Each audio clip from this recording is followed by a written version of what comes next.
m'appelle Buzz, je suis toisseyen de naissance et par hasard en 2012 j'ai intégré l'association La Feria des Fanfarons. Ça m'a permis de faire connaissance avec le monde de la fanfare, le style, le déguisement, la folie.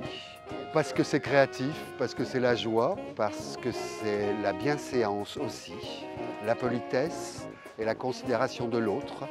Et je pense que dans les années dans lesquelles on vit, je trouve ça super important. Aucune agressivité, beaucoup de fêtes, un peu de bière, mais surtout beaucoup de plaisir.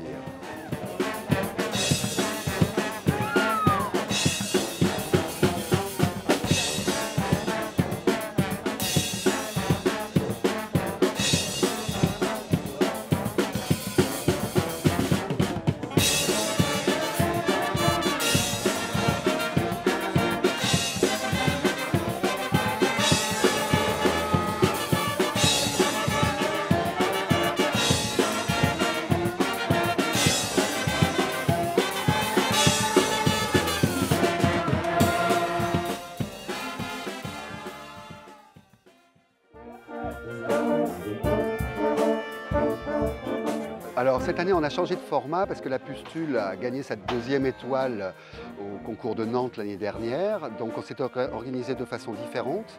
On fonctionne par commission, cuisine, déco, etc. Et là il y a eu la commission Le Calcif qui était en charge de l'organisation du concours avec cette année une vraie scène de musique avec lumière. Ça bouge un peu dans Toissay parce qu'on prend tout un parking qui empêche les Toissayens de se garer. Mais une fois dans l'année, c'est pas très grave. Et puis ça va irriguer tout le village de Toissay avec 7 points de jeu, une scène. Le concours démarre à 16h jusqu'à 19h, 19h30. On tourne comme chaque année avec aussi un point de jeu devant l'église, ce qui met en valeur la belle église de Toissay. Ça fait fonctionner le village et puis le concours se finalise entre minuit et 1h.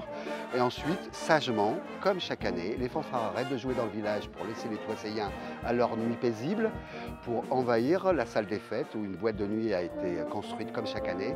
Et comme ça, les fanfares peuvent continuer à jouer, continuer à parler, continuer à s'embrasser.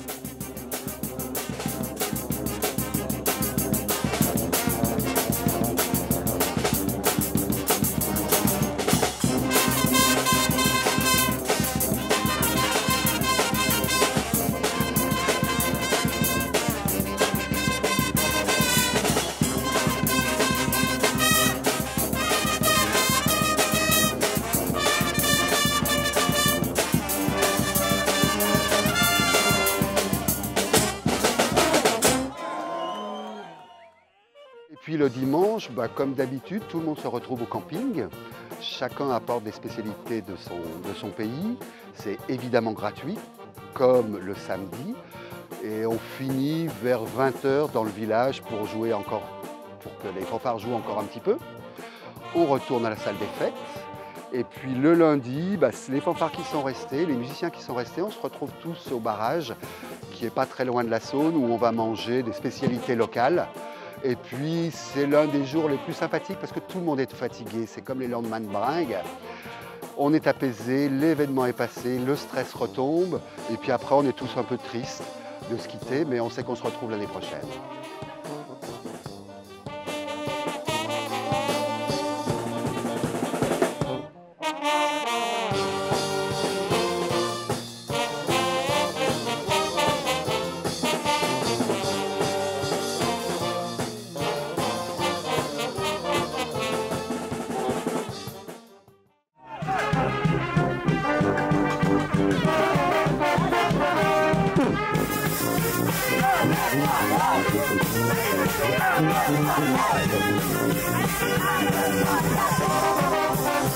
Thank you.